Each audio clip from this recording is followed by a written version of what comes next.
pollen season is starting up. And I'm like, Oh, no, Oh no. not I think fun. it was I think in 2018 or 2019, the pollen was so bad, it was like burning my skin. Yeah, I Oof, remember that. nasty. Yeah. pollen, ridiculous. Like, I don't know if you guys ever checked like the pollen count, but as I'm allergic, I check a lot. I don't actually know what today's is, but technically 90 is high. And I remember maybe it was like 2018, 2019. Like again, 90 is the high count. We had a day that was like 5,300. Yeah, which is just absolutely insane. The Yeah, trees are it's like fighting units per back. cubic inch or something, isn't it? Yeah, exactly. Yeah, Oh, it's something like that. Oh my gosh. No wonder it was burning my skin. My God. Yeah, I can't wait till you can see the waves of it like blowing. Oh So God. graceful. So graceful Yeah. in nature. Oh my God. I'm That's glad I right. outgrew most of my allergy. Hello. Oh, I wish I would. I pretty much live on allergy medicine because I have a cat and I'm allergic to Ugh. cats, and then pollen allergies and everything. Yeah. So I love Sounds cats too much though. Oh, still sounds horrible. Oh, Better than it used it's to be like, when I was a kid. We had 3 cats. That oh was my Oh really gosh. wow. that was tough. Oh my gosh. Must be No. chaos. Yeah, and it was like a love-hate triangle. One of them hated one, and one hated the other. Then one just wanted love from all of them, but yeah. Oh. Oh no. All That's right, so I think it's about 5 o'clock, so we'll go ahead and get started. I think Rowan's probably coming, but he might be running a minute or two late, so we will go ahead and start. sad. And as always, I know it can be a little weird sometimes with tech issues and everything, but we'll try to get everyone counting. So we'll go in the order of the screen, and as Wilbur pointed out, and I never realized it is actually alphabetical order, but just to review, that'll be me, then Minette, then Scarlett, and then Wilbur, and then rotating back around. All right, and starting with our quad stretches. 1, 2, 3, 4, 5, 6, 7, 8, 9, 10. And switching. Other leg. Is this me? Me? Yes. 3, 4, 5, 6, 7, 8, 9, 10. And behind your head. 1, 2, 3, 4, 5, 6, 7, 8, 9, 10. And switch. 1, 2, 3, 4, 5, 6, 7, 8, 9, 10. Everyone. So we're just doing stretching, so you'll into the counting rotation. And across your chest. 1, 2, 3, 4, 5, 6, 7, 8, 9, 10. Switch. 1, 2, 3, 4, 5, 6, 7, 8, 9, 10. Lunging, dominant leg forward. This won't be Rowan's. Rowan, Your go. turn. 1, 2, 3, 4, 5, 6, 7, 8, 9, 10. And switch. Non-dominant leg lunge. 1, 2, 3, 4, 5, 6, 7, 8, 9, 10. And reverse. Oh my. Oh, Yeah. I got them. Oh 1, no. 3, 4, 5, 6, 7, 8, 9, 10. And switch. My internet cut out. And we'll have Minette go. 1, 2, 3, 4, 5, 6, 7, 8, 9, 10. And go ahead and take a seat on the ground. Thank you. Yeah. One leg out, other leg in. Reach and touch your toes. And rowing. 1, 2, 3, 4, 5, 6, 7, 8, 9, 10. Good. Switch. 1, 2, 3, 4, 5, 6, 7, 8, 9, 10. And both legs. 1, 2, 3, 4, 5, 6, 7, 8, 9, 10. And both legs in. Butterfly. 1, 2, 3, 4, 5, 6, 7, 8, 9, 10. And go ahead and stand back up. And remember, this next set is all just 5. And ankles. 1. 1. Oh, sorry. 1, 2, 3, 4, 5. Getting greedy. I want to go again. Oh no. 2, Rowan, your turn. 4, 5. And arm circles. Scarlet. 4, 5. Switch. Sorry, I'm off. It's all right. 1, 2, 3, 4, 5. And wrists. 1, 2, 3, 4, 5. Switch. 1, 2, 3, 4, 5. And last set, head circles. 1, 2, 3, 4, 5. Switch. 1, 2, 3, 4, 5. Perfect. All right, easy warm up today. So you're just going to advance and retreat continuously, and occasionally I'm going to call out either lunge, advanced lunge, or flesh. You'll stop wherever you are, do said action, then continue advancing and retreating back and forth in your space. As always, be mindful because everyone's going to have different space concerns. So if you happen to be at the very end of your space and I say flesh, if you want, you can either take a couple retreats first, flesh, or if you're at the end, you could turn around and do it, whichever one you prefer. But obviously, I don't expect you to go slamming into any walls or anything like that. Looks like maybe we've lost Scarlet. Oh But no. we'll go ahead and get started. All right, go ahead, start advancing in your space. And remember, I'll call out lunge, advanced lunge, or flesh. Those 3 options. Lunge. Good. Flesh. Good. Is that the speed we should be like advancing or shooting at? You are super quiet, Wilbert. I think you said something about the speed of it. Yes. Yeah. All right. Yeah, speed should be like a normal movement speed. Doesn't have to be super fast or super slow. Lunge. Lunge. Lunge.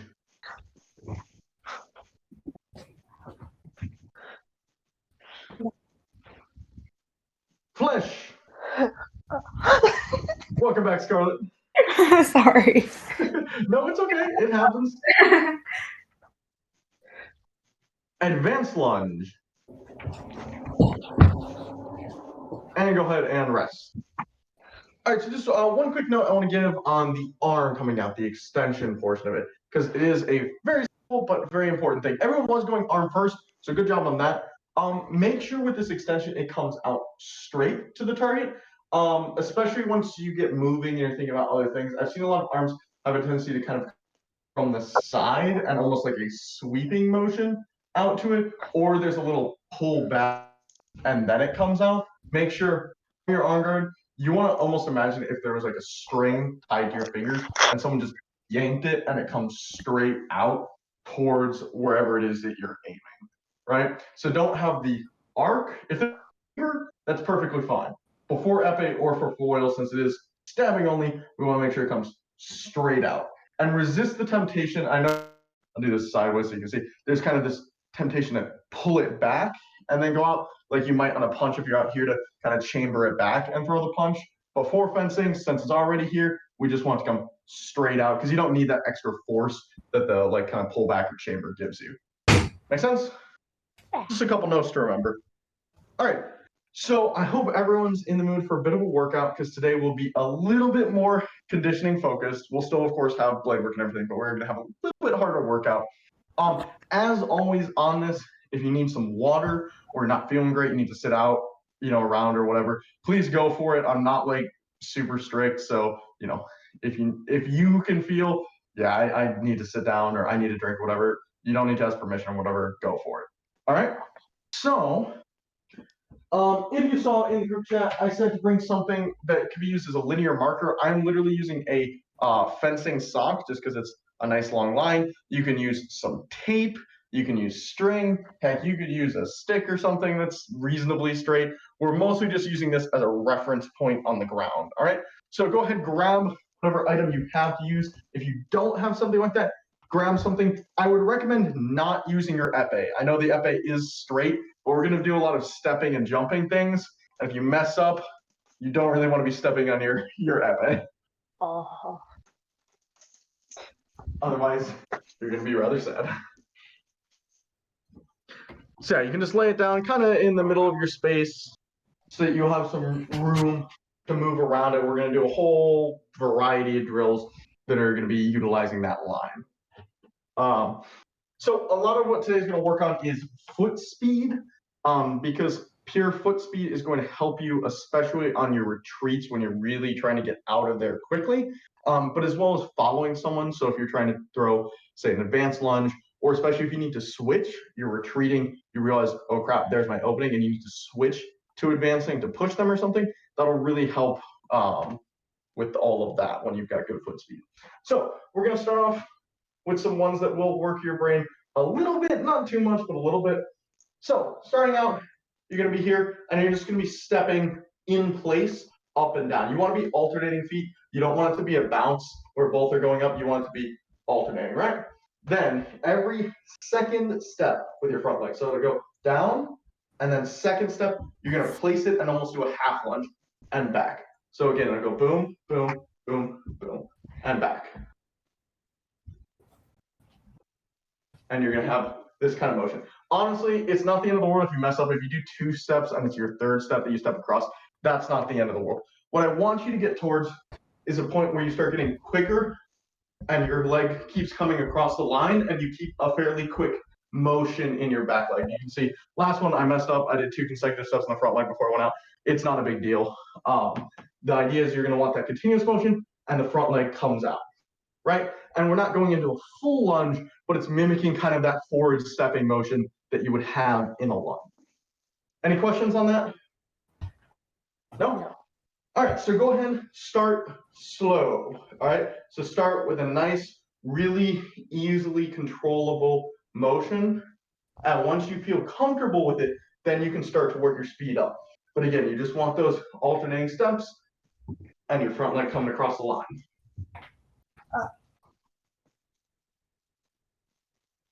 This is kind of a self-regulated one. So as you feel more comfortable, you can start to pick up that speed, move that leg across a little quicker.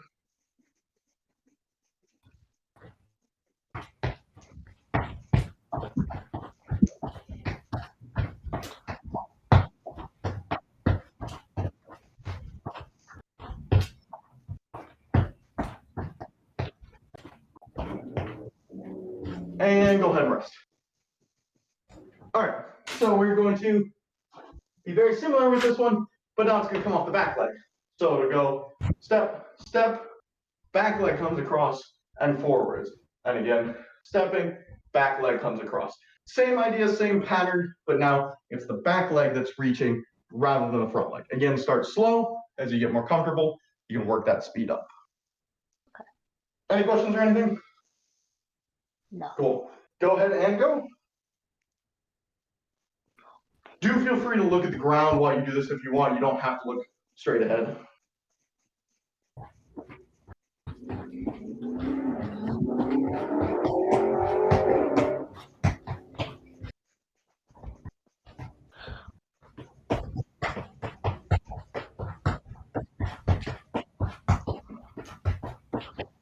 A few more seconds.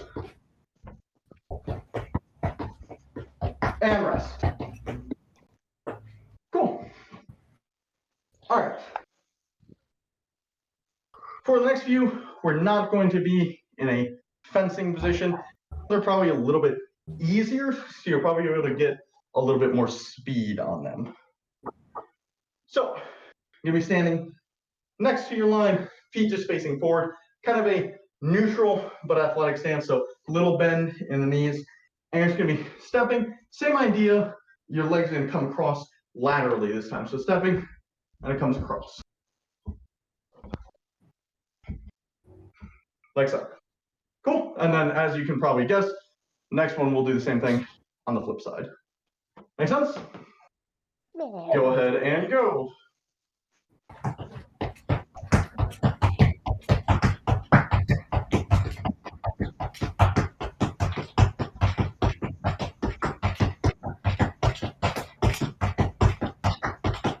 And try to keep a pretty good pace. This should be fairly tiring as you're doing it.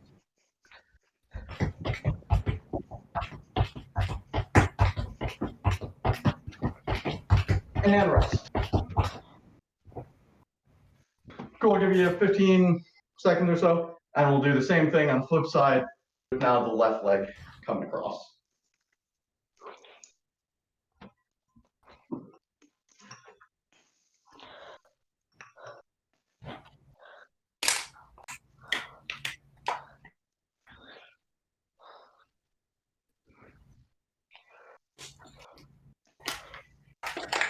Five more seconds to rest.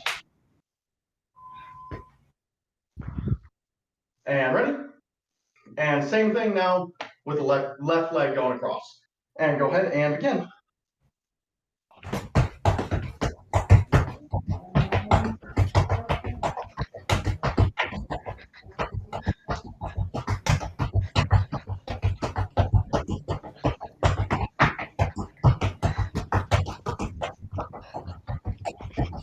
Couple more seconds.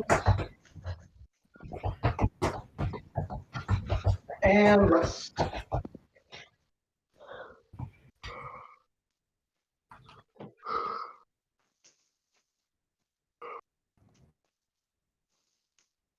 And taking a bit to breathe, get some water if you need.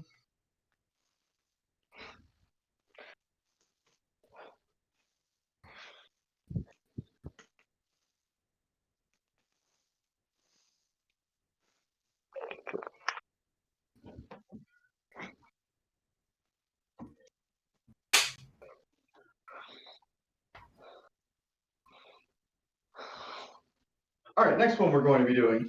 You can either reorient your line, or if your room makes more sense, you can keep the line the same and reorient yourself, whichever one works.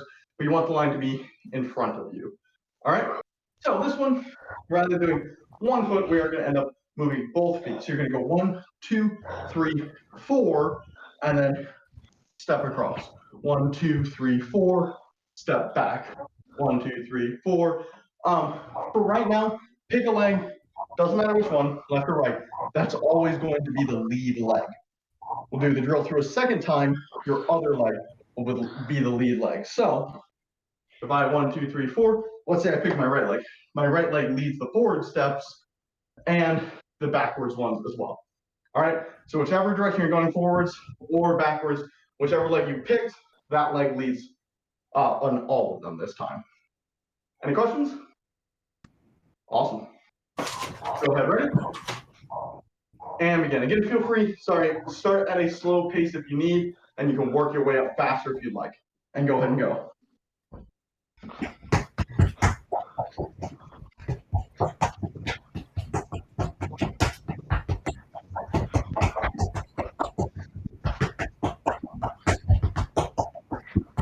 2 more seconds.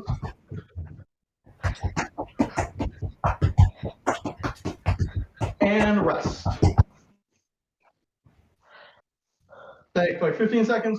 We'll do the same drill now with the other leg leading. So if you did right, now you'll do left or vice versa.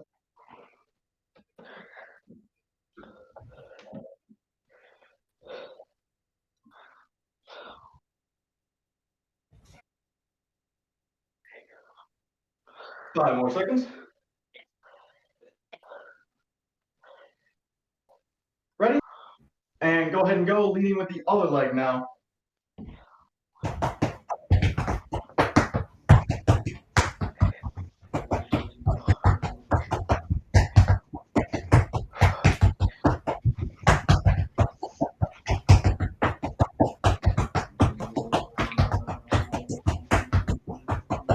10 more seconds.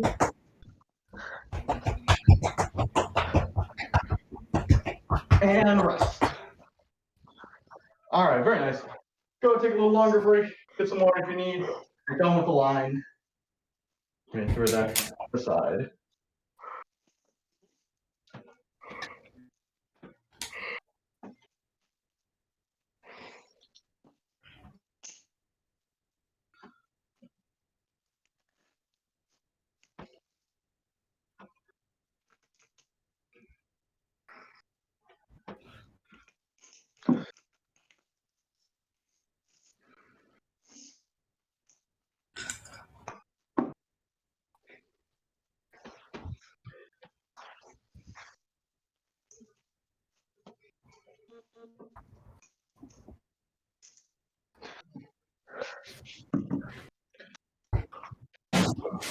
All right, 10 more seconds or so.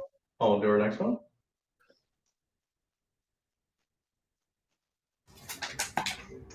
Okay, so the next one is again, good one for training foot speed, really good for working this dominant quad strength. This one is more really just a conditioning drill. This isn't really a technique that I'd recommend you use in fencing, but it is good training. So from our on guard, for this, your arms are not important. So if you want to leave them extended, you can. If you want to leave them on guard, you can. Not really so worried about the arms on this, really just looking at the legs. So you're going to make a half lunge, and then you're going to recover, half lunge, full lunge, half lunge, recover. That's one. Okay, so it's half lunge and recover, half lunge, full lunge, half lunge, recover. Okay, again, the arms aren't important. You can keep them in on guard, keep them extended. The only thing I ask is don't like each step have the arm come out with it. So either leave it at the on guard or the extension. So it's going to be that's one set, the half lunge back, half full, half back. We're going to do 10 sets of those. All right. The key for this, because technique, not really a focus here, is speed. So you want to get to the point where it's, oops, I messed up. Like that. So half back, half full, half back. The half on the one that goes half full, half back becomes basically just a tap where you're just popping the foot down for a moment on its journey to and from the full line. Make sense? So you want these to be pretty quick, help with that foot speed. All right? 10 sets of those. Go ahead and go.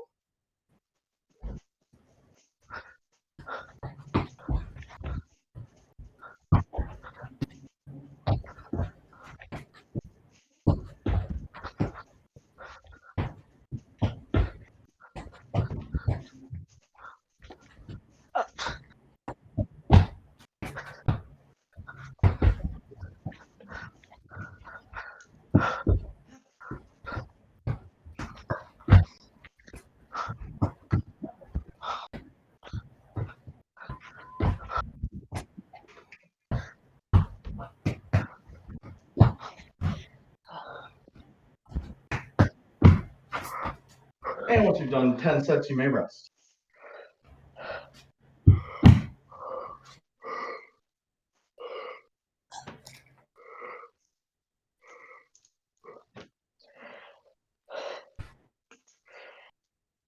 Everyone feeling all right so far?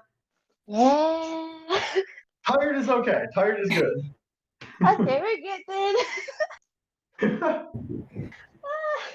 Don't worry, we got one more workout and then we're going to blade work. We'll come back to workout later, but you'll get a physical break at least, Okay.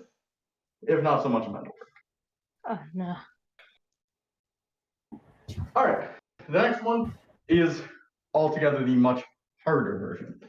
So from your on guard, it's going to be half step back, back to on guard. Half step reverse lunge, half step on guard.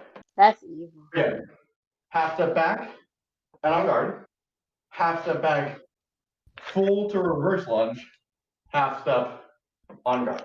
So it follows that same half back, half full, half back pattern that we did before, but now it's honestly much harder because it's the back leg. You're getting into that reverse lunge, which is a little bit weirder, a little bit more just awkward on the body, right? So one last time, half back on guard, half reverse lunge, half on guard. For the reverse lunge, you don't have to drop all the way into it like that with the upper body. I'm more concerned with the foot getting all the way back, so you're in this sort of position, rather than the counter-attacking version where you're all the way down. Any questions? No? All right. Same thing, 10 sets, as quick as you can. On this one, though, be really careful not to fall over, so it's totally all right if you need to take this one a little slower. I know I'll need to go a little bit slower, so don't feel bad if you're not moving as quick as the forwards one. And go ahead and go.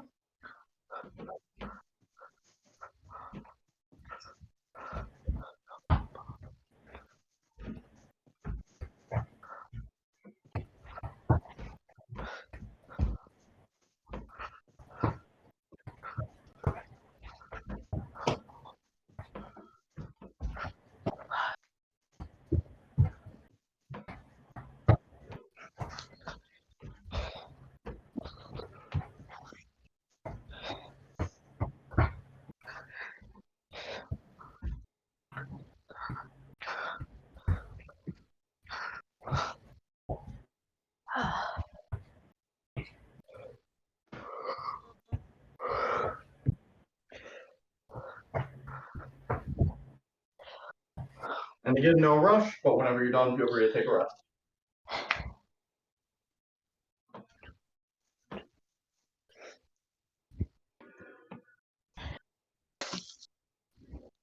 I do have a question. Yes. So when you do the reverse lunge, is our dominant leg like foot supposed to come up like when you're back? Your It's front pretty leg? much okay if you're flexible enough to keep it on the ground, that's fine. For most people, I'm not. Most people are not, so that front foot is going to come up. Okay. If you are flexible enough to keep it there, so I can't get all the way at keeping it there, feel free to. But when I reverse lunge, my toes do come up like so. So yeah, no worries if they're popping Okay. up. All right. See, no, actually, mine was the reverse, so I thought I was doing something wrong. Yeah, Mine if was you can staying keep them on the down. ground, that's totally all right. Okay. All right. Cool. Yeah. All right, go ahead and grab your epee or foil and your glove. Don't need a target today. Hey. We're going to do a quick review of the parries just because I don't want you to forget them. And then we're going to move. Most of blade work today will be fleshes, so still a little bit tiring. Okay, let me shift this up here. Okay, so I'm going to face the screen just so you can see the parries probably a little more easily than if I'm just doing stuff over here. So what we're going to do, you're going to make your on guard. We are going to work 4 parries, but really 5 styles of parries because we're going to do both types of the parry 4. All right. So we're going to go 6, 8, beat 4, hold 4, 1. Okay. So the way it's going to look from your on guard, you're going to go parry 6 and extend, then back to on guard. Parry 8 and extend, back to on guard. Then it will go beat 4, extend, on guard. Hold 4, extend, on guard. And then 1, you'll step in and make your riposte. All right, so it's going to follow that pattern. I'm not going to have you have a number of specific number of sets for this one because I'm not so worried about the speed of you going through this. I'm more worried about correctness and you feeling comfortable. So we're just going to do this for about 2.5, 3 minutes. So again, it's going to follow that pattern. So 6 riposte and on guard. 8 riposte and on guard. Beat 4 riposte on guard. Hold 4 riposte on guard. And then finishing up with 1 stepping in riposte and back to your on guard. So technically 4 parries, but you're doing 5 motions since we have 2 different 4s that we're doing, and you're just going to cycle through that. I'll do a few with you, but if at any point you either don't feel comfortable with a parry or just straight up don't remember it and need me to teach it, review it, please feel free, stop me, let me know. I don't mind at all. I want to make sure this portion is that those are the parries that you should feel comfortable with. You don't have to feel, perfect with them, but you should at least remember what they are, remember what they look like. Okay? And go ahead and at your own pace, go ahead and begin. Stop me at any point if you have a question, comment, concern, anything like that.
Good. It's looking like everyone remembers the parries and stuff. Very nice.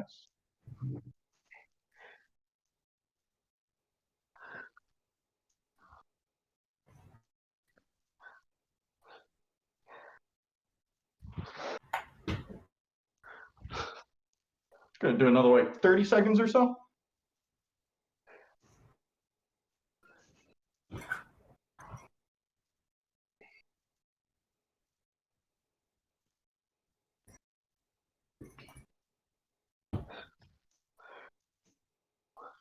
Go ahead and rest. After doing that, does anyone have any questions or concerns? Please don't feel embarrassed or anything if you do. I mean, Wilbert can attest, after years and years of fencing, we'll still practice just the basic parries and stuff. So there's no shame in needing to review them or spend a little more time with them. Everyone feel I'll good? be that person. No, actually. Can you do the parry 4 again? I'm not too confident with the 4. Do you want to see both styles? Just both, yes. I'm still a little iffy on both. Yeah, no problem. So the main difference between them is pretty much the speed at which they happen and how easy they are. So beat 4 is fast and a little bit easier. The hold 4 is slower and more difficult, but it is more reliable. So the beat 4, from your on guard, you're pretty much coming straight across your body and you're hitting, if their blade was aiming here, right, kind of at your heart area, you're going to hit it with the forte, the strong part of your blade. So you're going to come across, hit like so, kind of angled in as much as possible. Then you'll extend, probably lunge. So it just comes straight across. You want this to kind of come with a smack. So if you imagine there's a blade here, you want to imagine just hitting it out of the way. This is kind of a little bit more of a brute force style parry. This is a hit with extension and then a lunge, flush, whatever you want. The hold 4 is a little bit more finesse based. So it comes in the same motion at first. It comes straight across your body. But you want to angle this wrist out and this tip in. And when you extend, you keep this angle. So if you'll notice, my shoulder and my tip are pretty much in line, but my wrist comes out here. That way their blade is stuck here and angles out to the side. So It's a very similar motion at first, but instead of hitting it and trying to knock it away, you just press against it and hold it there, which is why a lot of times I'll call them beat fours and hold fours, because one I beat the blade away, one I hold the blade there as I slide in. But the initial motion, kind of the across the chest here, that is the same motion. Okay, So thank you. yeah, absolutely. And no worries. This one is kind of weird without a blade there because it does have that same starting motion. It's easy when there's a blade in the way, right? You can feel like, oh yeah, this one I just hit it and knock it out of the way. This one, okay, I'm gonna press it, and you can feel the slide as you kind of like get the really satisfying sword sound of like as you slide up the blade, which is very satisfying, and sadly we don't really get that this semester. So yeah, no worries. I would expect that one to be a little iffy, kind of just in general, because of the lack of blade contact. None of you guys are graduating this semester, correct? No. No. Nope. All right, cool. We're hoping the school has not told us one way or the other, and it's probably will mostly be up to us whether we want to. But hopefully by the fall we can look into having in person, which will help a lot of this because fencing is admittedly pretty tactile and it helps to have a partner in front of you. And honestly, a big part of fencing is just getting used to stabbing someone and being stabbed, because hopefully those aren't experiences that you're super used to. We would hope. Unless you're Wilbert, in which case you're allowed to be used to it. But yeah, so a lot of that will come to it once you're in person. Cool. Any other questions on the parries? Ooh, for parry 4. So when Yes. you do beat 4, does your tip stay kind of like at an angle, like with hold 4, or does it just fully come out and then you reposition? Yeah, you want it to kind of stay pointing at your opponent. It's going to drift out a little bit. That's inevitable. But as much as possible, when you come for that beat, you want it to still be in line, right? The hold 4 is perfectly back at it. The beat 4, it's just because having that strength, it's going to come out a little bit. So you see my tip is out there a little bit. That's okay. Yeah. What you want to avoid is the where it ends up like this, where it's totally off to the side, because now I'm not on my opponent. So yeah, good question. You want it to come mostly forwards. Okay. All right. Makes sense. Thank you. Mhm. And a tip, I think I talked about this the very first time we worked 4, but I don't know if I mentioned it since. When you're coming for that 4, you can turn your wrist over and it gets a little extra snap. So if you start in supination, palm up, right? And you rotate over into pronation, palm down, you can get that snapping motion. So you're adding not only the horizontal motion of the arm, but this rotational force of the wrist, and it about doubles the force you're able to put on the blade. So this is especially useful if you're fighting someone who's a lot stronger than you, right? Either you can tell by looking at them, it's like, okay, yeah, they're a big guy, they're a lot stronger than me or whatever, or you've felt it because there is something to be said purely for their muscle memory, their technique. So even if they're not a big buff person, you might be fencing with them and be like, I don't know, their parries feel pretty strong, their attacks are solid, I don't know if I'm gonna have enough force. That's when that really comes in handy, where you can get both motions and kind of knock it aside. Okay. Cool. All right. So the next blade work I want us to get, actually, let's do our last section of workout, and then we'll finish off with blade work rather than finishing with the workout. So go ahead and put the epee and glove down to the side for now. Like I said, today, a little bit more conditioning oriented. So I hope everyone's all right with that. Okay, the next one, classic one for me. It's one I use a lot. I think we've done this before in this class, and certainly it's one you'll see all the time. So lean over and take small, fast steps. I'm going to say go. You'll drop to the ground to a push-up position, do a push-up, and pop back up, right? So I like this one because it gets the upper body engaged a little bit as well. For fencing, you don't need a lot of upper body. Honestly, that beat 4 is probably the largest amount of upper body you'll use. So not that much really. But you get that rapid foot stepping motion, helps with the theme of foot speed that we've got today, right? So small, fast steps. Every time I say go, drop down to a push-up, do your push-up, pop back up, and keep stepping. Cool. All right. Grab a timer for this one, rather than me just randomly estimating. This whole time, you've been randomly estimating. I have been randomly estimating, yes. Oh my gosh! You should have told us that. It's all a lie. Sometimes it's more just, how do they look? Do they look too tired? Nah, they're fine. They can keep going and throw in another 5-10 seconds. This is why you're an Olympian coach, sir. Okay. This is why. All right, so we're going to do 45 seconds on this. It is a little longer than I would normally do, so see if you can stick with it full speed the whole time through, especially around 30, 35 seconds, you're going to start getting pretty tired. But as well as you can, stick with it, keep those steps fast, and really pop up after that push-up. All right, ready, and begin. Small, fast steps. Fast, fast, fast, fast, fast. Remember, when I say go, you'll drop down for the push-up. Go. What was that? Drop down, get a nice full push-up, and pop back up and keep stepping. Awesome. Go.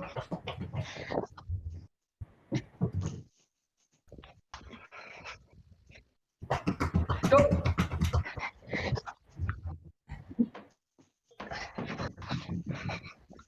"15 seconds left.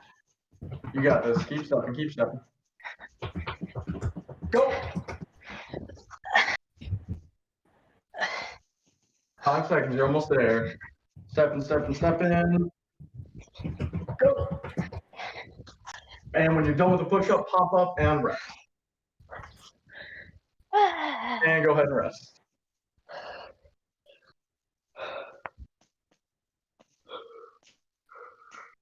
And take a break, get some water if you would like.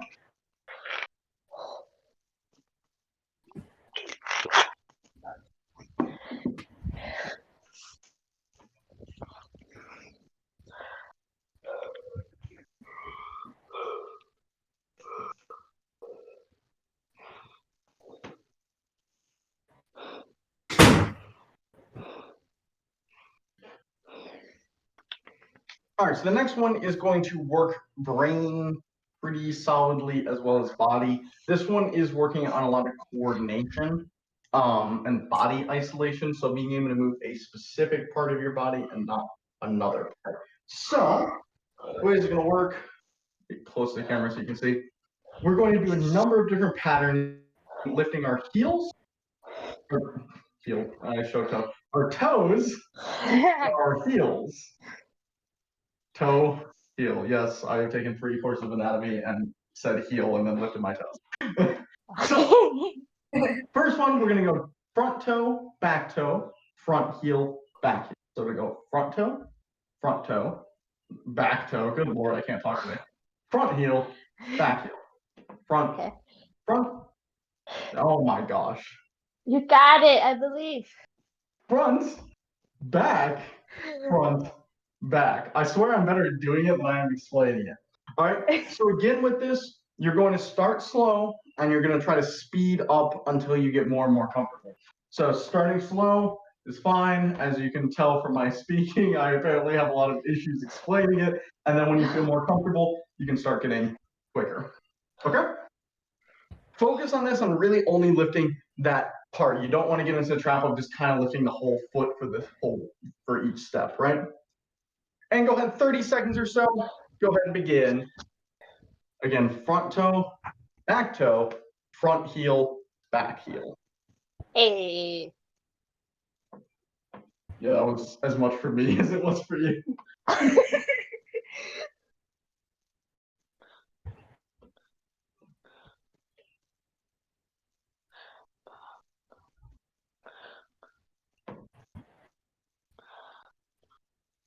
5 more seconds. And rest. What? Okay. So next pattern we're going to do front foot and then back foot. So it'll be front toe, front heel, back toe, back heel. I realize on the camera it's a little hard to see. What am I going to do? Front toe, front heel, back toe, back heel. Okay. And again, you can get quicker as you get more comfortable with it. About 30 seconds or so. Go ahead and go.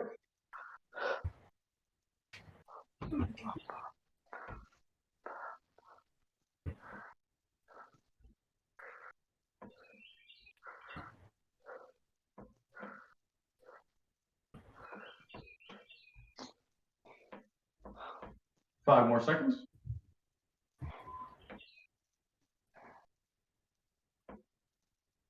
And rest.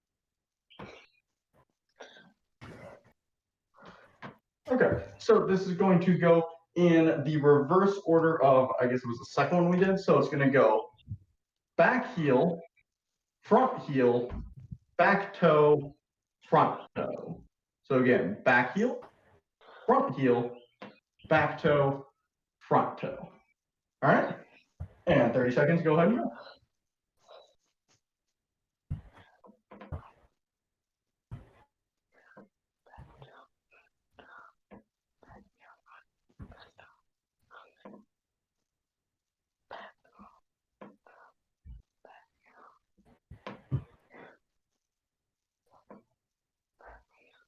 While you're doing this, get another 5 seconds though. While you're doing this, you also get a good calf and TA, tibialis anterior workout as well. Oh, nice. And rest. All right, now I'm gonna give you some harder combinations, all right, where you're starting to repeat some. So your front toe is gonna get a lot of work on this one. So it goes front toe, back toe, front heel, front toe, back heel, front toe. All right, so basically the way to think of this, every other one is the front toe.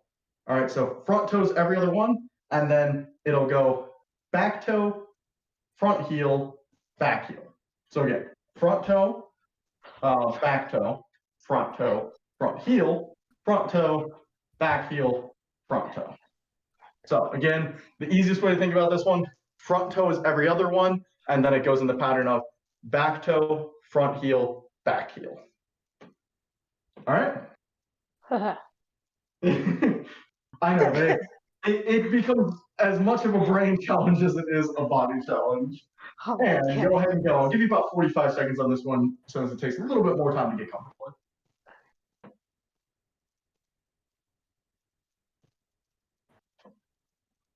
So yeah, I messed up my first set. Ah.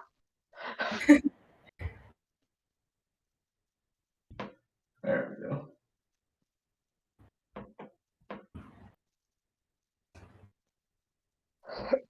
I'm messing it up, but it's okay. Sorry, mistakes are gonna happen on this.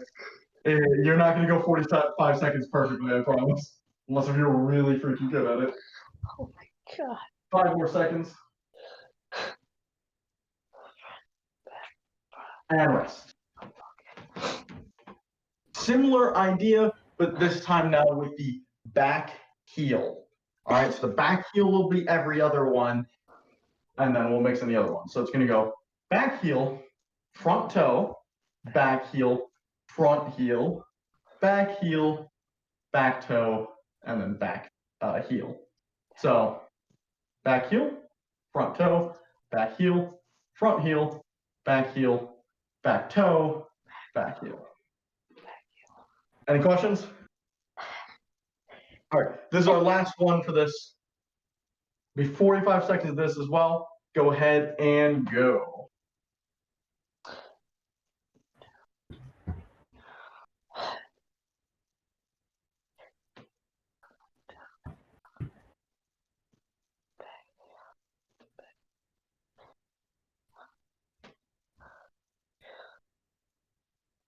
I can actually face the screen.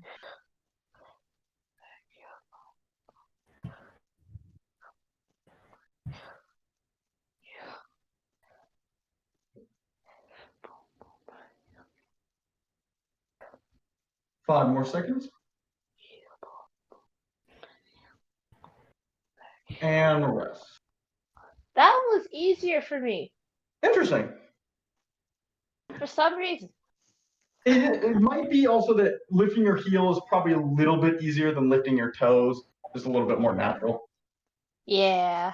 Plantar flexion versus dorsiflexion. Yes. Use those terms. All right, go ahead, grab your epee and your glove, and we'll finish up on our blade work. Blade work. The rest of blade work now is going to work on fleshes. Ooh. Put on my shoes. Yes, shoes tend to be a good idea.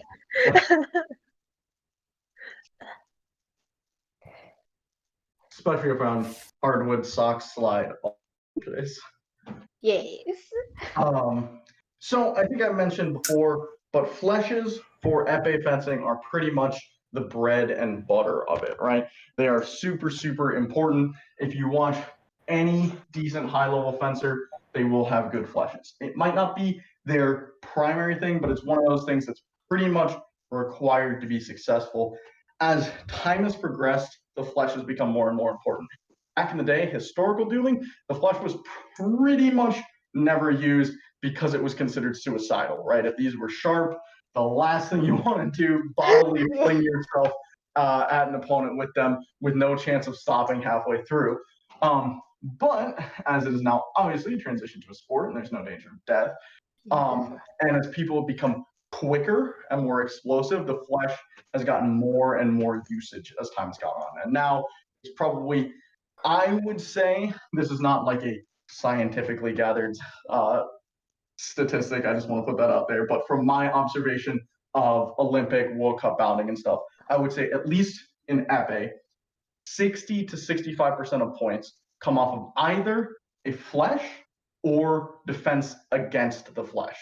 So more touches on fleshes than everything else. They are huge, huge, huge. Now, this is of course talking the highest level. This will not necessarily be the case for us at the Georgia level, right? College level, that's not going to be quite as extreme. You will see a much wider variety, but I still want to make sure you've got a solid foundation in fleshing. So we're going to start off with 3 actions. They're all going to be a retreat, a parry, and then a flesh. So we're starting this with a retreat for a very specific reason. Best time to flesh is when your opponent is stepping forwards. If they are already moving backwards, this generally tends to be a poor time to flesh, right? Object in motion stays in motion. If they're already moving back, it's very easy for them to continue moving backwards and create enough distance between you and the flesh that they have time to parry or counterattack or whatever it is they're going to do. However, same thing works against them if they're stepping forwards. They're already moving forwards. They have to not only start moving back, they have to stop moving and now switch to moving back. So as much as possible, you want to pull your opponent in and then flesh. All right. It seems at first a little counterintuitive that you're going to go backwards before making this really powerful attack, but that is the reason why. All right. The ideal timing for it. So I'm your opponent, right? As I step forward, the time you want to flesh is the moment my front heel touches the ground on my advance. All right. If I'm still in the air, an athletic fencer can snap it back and retreat, right? Or if you wait too long where I'm fully planted, my weight's now pretty centered and I can move back quickly. You want to hit me right at this moment where I'm transitioning my weight forwards. This is the point where it's the hardest for me to stop that motion and switch. All right. Now, obviously, you don't have an opponent here today. That's just to keep in your brain. That's the cue you'd be looking for if you were working against an actual opponent. So for today, we're going to retreat, again, trying to bring them in. We're going to say they're attacking, right? They have the advantage, or so they think. We're falling back, they're making an attack. So we retreat, we're going to take 6, and then flesh. All right? Number 2, we retreat, we take 8, and flesh. I'm doing very lazy flushes here for demonstration purposes. And number 3, we're going to retreat. We're going to do a beat 4 and flesh. The reason for this, the hold 4 and a flesh, while effective, is very awkward, and we're not going to worry about it today. All right. So you're going to do kind of a 3 attack cycle, and you'll cycle through those. So again, retreat, parry 6, flesh, retreat, parry 8, flesh, retreat, beat 4, flesh. In a real bout, you would choose which one to do based on where they're going. Again, we're assuming they're attacking here. So if they're attacking my leg, I'm going to take 8. If they're attacking this arm, 6.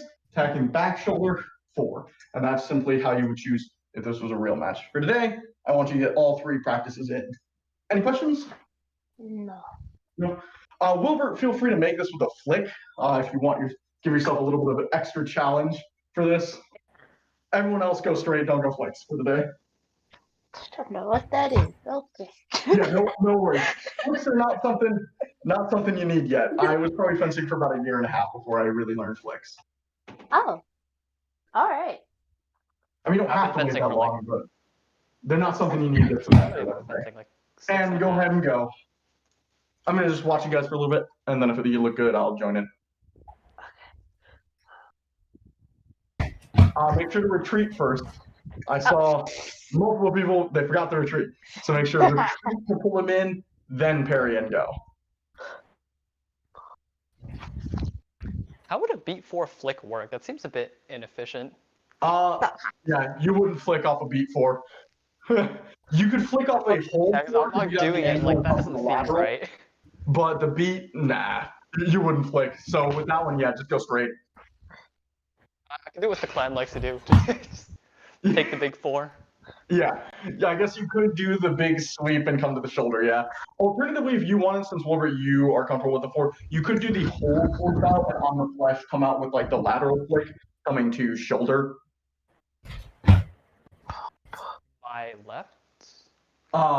Yeah, so you would come out and you would be coming to their right shoulder, their bladed shoulder. You'll need to turn your hand over to a slight pronation for that. So it'll come to pronate to actually be in more of a 5 position, and then come across the hook. Okay. Yeah. That's something interesting. It is, Alright, I'll it keep is it in hard to do, I will say. You can cheat by One doing step this at a to time, plan right? too. You can get the big, and that makes it a little bit easier if you get the big sweep. Hence why he does it.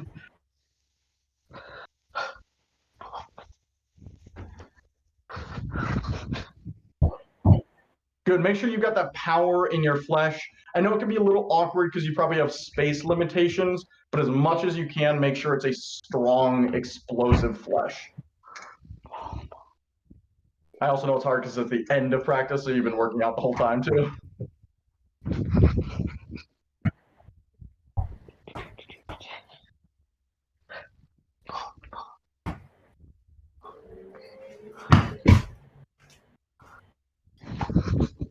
Good. The parries are looking clean, guys. They look nice. Good job. Yeah.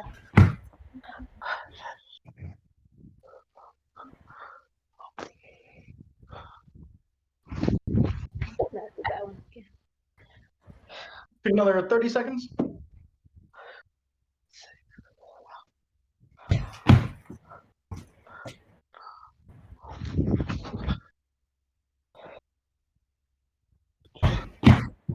Nice. All right, go ahead and rest. Yeah, those look pretty good. The parries were pretty crisp. The only thing I would say is still work in more power, but I know, again, that can be hard with space constraints because you might not be able to go 100% without skewering your wall, window, or whatever you happen to have in front of you.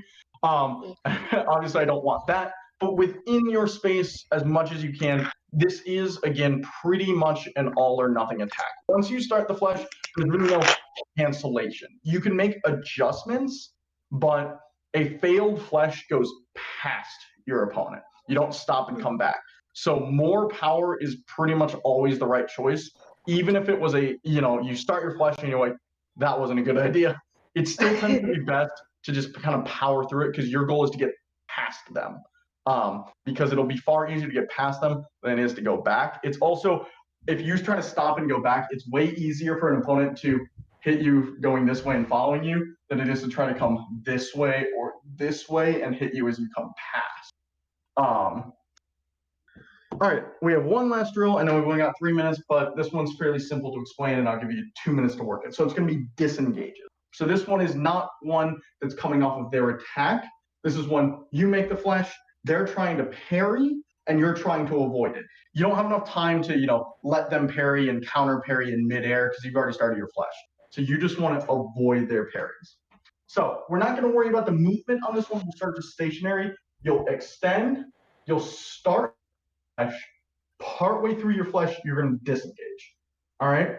This is a more realistic situation. Sometimes we practice, you extend, you disengage, and then you go. That's not as realistic because the chances of them actually trying to parry just an extension, not that much. Once you start the flesh, that's when they're going to try to parry. So you'll extend to their 6, start your flesh, disengage, and finish the flesh. Then you'll do the same to 8 and then 4. So to go 6, 8, and 4. All right? Take this one kind of slow because there is a moving part obviously in the middle. So extend, start the flesh, disengage, finish the flesh. And go ahead and go. We've got about 2.5 minutes or so. And let me know if you have any questions or anything. Okay.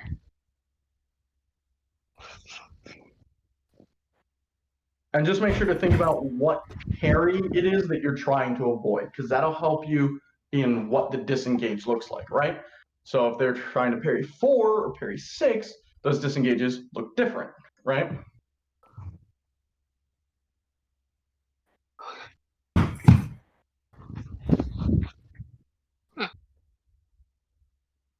Now, technically, disengaging 4 and 8 are the same motion. They're just aimed differently, but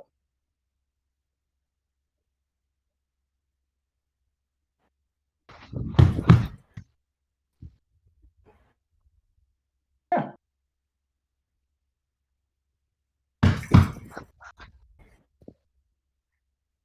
Good. Don't forget to throw that back arm back as you flesh.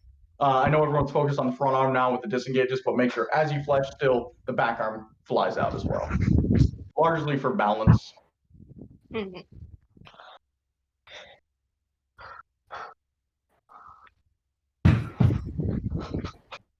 Take another 30 seconds.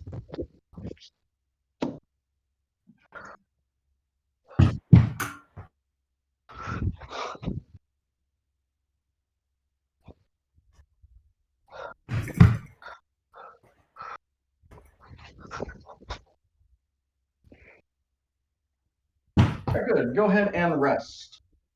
All right. So, as we progress, we'll do more motions that come in the middle of something, right? So it's very easy right now to have it be, the kind of retreat, parry, and then make your riposte, right?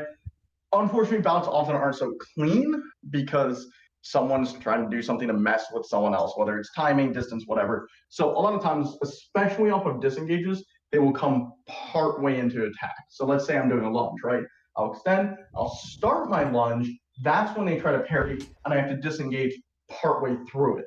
Because usually an extension alone isn't enough to draw a reaction. Sometimes it is if you're very close, or if you get a good feint, if I go like that, where my whole body kind of does that little lurch forwards, people think something's big's coming, so they get a parry. But a lot of times it's not until they see the flesh start or they see the lunge start that they realize, oh crap, I got a parry. So kind of get used to the idea of having it come partway through. We'll continue to sometimes drill action first and then whatever comes afterwards, but a lot of times it will be like that drill where your flesh starts and then the disengage comes out partway through it, simply because that is a more realistic situation. All right, any questions on anything today? Awesome, good job everyone. You did very well with your parries. I'm happy. I mean, obviously there need to be some review on it and stuff, but it seemed like everyone's at least got the basics of the parries down and they remember where it is and what it looks like. It might need a little fine tuning or whatever, but the basics parries seem to be there. So that's awesome. Probably next Monday, I think we'll learn a new parry because I think you guys are pretty solid with the set we have. So we'll do 7, which admittedly not the most useful parry in the world, which is why we wait a little bit to teach it, but it is still something I want you to have. Awesome. If there are no questions or anything, you are free to go. Thank you very much, guys. See ya. I got Bye. Bye. And as always, thanks for recording, Wilbert.